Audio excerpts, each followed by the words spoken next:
ഇന്നലെ വൈകുന്നേരത്തിൽ നമ്മുടെ വീട്ടിലൊരു കാഴ്ചയാണ് കേട്ടോ നിങ്ങളെ കാണിക്കുന്നത്. ഹലോ ഹായ് നമസ്കാരം, പുതിയ വീട്ടിലേക്ക് എല്ലാവർക്കും സ്വാഗതം. ഞാനിപ്പോൾ ഇഞ്ചിയും ബെല്ലൊക്കെ ഇട്ടിട്ട് നല്ലൊരു കാപ്പിയാണ് ഉണ്ടാക്കുന്നത്. അത് എന്തിനാണെന്നൊക്കെ ഞാൻ പറയാം കേട്ടോ. നിങ്ങളിന്ന് ജസ്റ്റ് ഒന്ന് കേട്ട് നോക്ക്.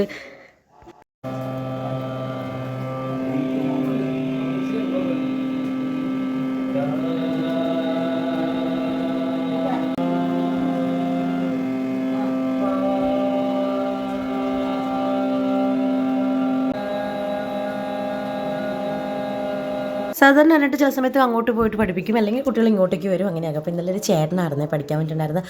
അപ്പോൾ ഇത് തന്നെ ഞാൻ ചെറിയ എൻ്റെ മോക്കൊരു ഒട്ടും ഇതല്ലാത്തതുകൊണ്ട് ഒന്ന് ജസ്റ്റ് ഒന്ന് ഒരു പൊടിക്കൈ വെച്ച് കേട്ടോ. അതെന്തൊക്കെയാണെന്നൊക്കെ നെക്സ്റ്റ് വീഡിയോസിലൊക്കെ പറയാം. അങ്ങനെ പൊതിനയിലേക്ക് വെച്ച് നല്ലൊരു കാപ്പി ഞാൻ തയ്യാറാക്കിയിട്ടുണ്ടായിരുന്നു. അത് അവർക്ക് കൊടുക്കുമ്പോൾ ഉണ്ടാവും ഒരു സന്തോഷം ഉണ്ടല്ലോ. കാരണം ചൂടോട് നമ്മൾ ഇപ്പോൾ ഇത്രയും നേരം പ്രാക്ടീസൊക്കെ ചെയ്ത് പാട്ടൊക്കെ പാടുന്നില്ലേ, അപ്പോൾ അങ്ങനെ കുടിക്കുകയൊക്കെ ചെയ്ത് പിന്നെ അവരവിടെ സെൻട്രലിൽ ഇരുന്ന് പാട്ടൊക്കെ പഠിക്കുന്നതുകൊണ്ട് തന്നെ എനിക്ക് ശരിക്കും അവിടെ ഒരു റോളും ഇല്ല. അപ്പോൾ ഞങ്ങൾ അവളെയും കൊണ്ട് റൂമിലേക്ക് വന്ന് ഞാനും മോളും അവിടെ നിന്ന് കുറേ സമയം കളിച്ചു. അച്ഛനാണെങ്കിൽ സീരിയൽ കാണാൻ പറ്റാത്ത വിഷമം കൊണ്ട് അച്ഛനമ്മയും റൂമിൽ തന്നെ ഇരുന്നു. അപ്പോൾ നെക്സ്റ്റ് വീഡിയോ കാണാം.